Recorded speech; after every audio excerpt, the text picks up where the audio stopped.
Hello friends, my name is Emile and welcome back to another edition of the Hot Lap Classic. This time take a look at the 1994 Mitsubishi FTO GR. This car was requested by Emile.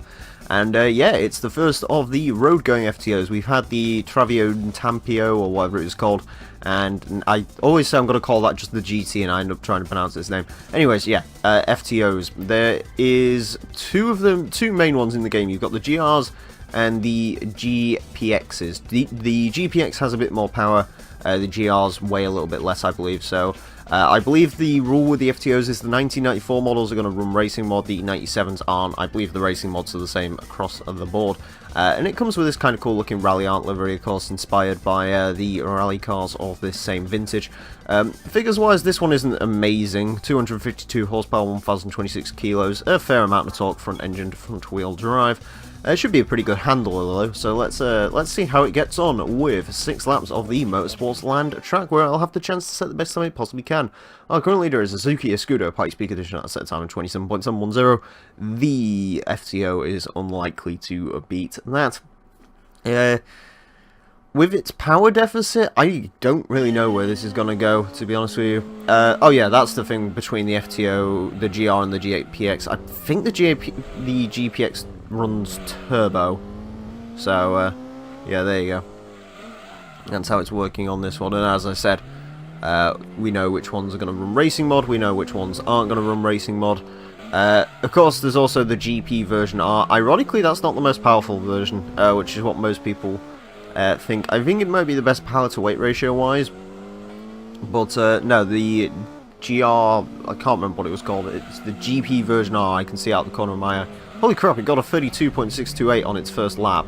I was sort of just looking away for a second so I could see what the name of the FTO you can actually buy from the dealership's called. Actually, I believe you can buy all the 97s from the dealer, which is another reason I decided those ones are going to be without racing mod, because they're pretty much exactly the same as the 94, except I can pick the colours they come in, so you'll get to see some nice factory colours.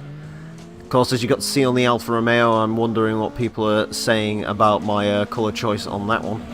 Two colour choices for this racing mod, actually. You can go for red, or you can go for green, sort of on the accents and stuff. I've decided to run this one in red. I'm probably going to run the GXP in green, because, I don't know, I sort of just looked at the two and I decided I was going to run this one in red. Because usually I go for the non-traditional colour choice when I get the chance, and yeah, you know, I decided to be traditional. Holy crap, 31.931. I just realised a good car for this to aim for would probably be the Celicas. Well, I'm not really sure where the Toyota Celica is. I don't think it did amazingly well. It might have done actually around that sort of time. But this seems to be going pretty well. I actually quite like the way this one is going. Of course, it's a Mitsubishi as well, so it's got pedigree around this track. Yeah, if you want non-traditional car colours, watch tomorrow's episode, because you're going to see something. Here's your clue. It's bright. It is very, very bright. It's also the final episode of the year, I believe, if I've calculated it correctly. That should be the final episode of the year, and then you've got the New Year's Day special. I say it's a it's not really a special. I can't remember if I used a cool car or not. I think I... Oh yeah, you'll like the car on New Year's Day. You probably won't like the car on New Year's Eve, but you know, the Hot Lap Classic has got to end the year on something silly, right? And start the year on something cool. Because you never know, by next year it might be done. I doubt it, but who knows? Anyways, what I do know is the best time for this car so far, 31.80. Yeah, I like the FTO. It's a cool handling front-wheel drive car. Yeah, it's really very, very solid actually, which is lovely. Ooh, trying Scandinavian flick a little bit into there. Run to the line. 31.561 for the Mitsubishi FTO GR. I think this one is. Yeah, not a bad time.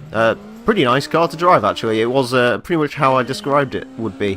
A good handler.